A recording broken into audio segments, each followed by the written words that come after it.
இன்றைய வேத வாசிப்பு எபேசியர் 2ஆம் அதிகாரம் 17 முதல் 22 வரையிலான வசனங்கள். அல்லாமலும் அவர் வந்து தூரமாயிருந்த உங்களுக்கும் சமீபமாயிருந்த அவர்களுக்கும் சமாதானத்தை சுவிசேஷமாக அறிவித்தார். அந்தபடியே நாம் இரு திறத்தாரும் ஒரே ஆவியினாலே பிதாவினிடத்தில் சேரும் ஸ்லாக்கியத்தை அவர் மூலமாய் பெற்றிருக்கிறோம்.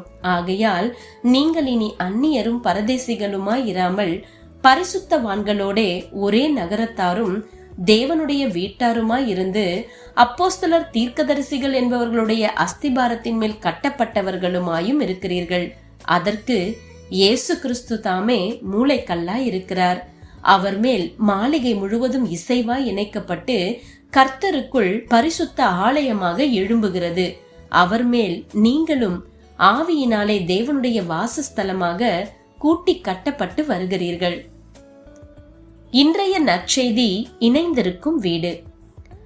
ஜூன் 16, 1858 அன்று அமெரிக்காவின் மேல் சட்டசபைக்கு குடியரசுக் கட்சியின் சார்பில் தேர்ந்தெடுக்கப்பட்ட உறுப்பினரான ஆப்ரஹாம் லிங்கன் பிரிக்கப்பட்ட வீடு என்ற தலைப்பில் பிரசித்தி பெற்ற ஒரு உரையை நிகழ்த்தினார்.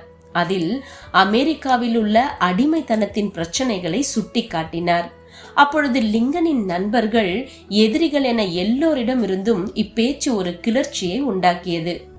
மத்தேயு 12:25 சொல்லப்பட்டுள்ள பிரிக்கப்பட்ட வீடு என்ற தலைப்பில் அவர் பேசியதற்கான காரணம், இவ்வுவமை எல்லோருக்கும் அறிமுகமானதொன்றாக இருந்தாலும் அதிகமாக வலியுறுத்தப்படவில்லை என்பதே ஆகும். பிரிக்கப்பட்ட வீடு நிலை நிற்காது, இணைந்திருக்கும் வீடு நிலை நிற்கும். அடிப்படையில் தேவனின் வீடும் அப்படியே வடிவமைக்கப்பட்டுள்ளது.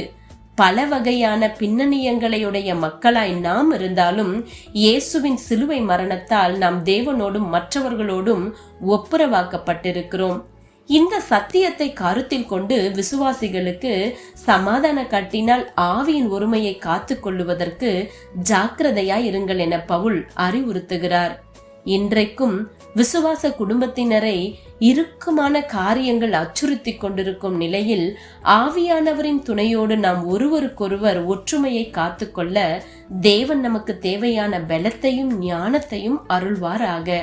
இப்படி செய்வதால் பிரிந்து இருண்டு போன இவ்வுலகிற்கு நாம் வெளிச்சமாவோம்.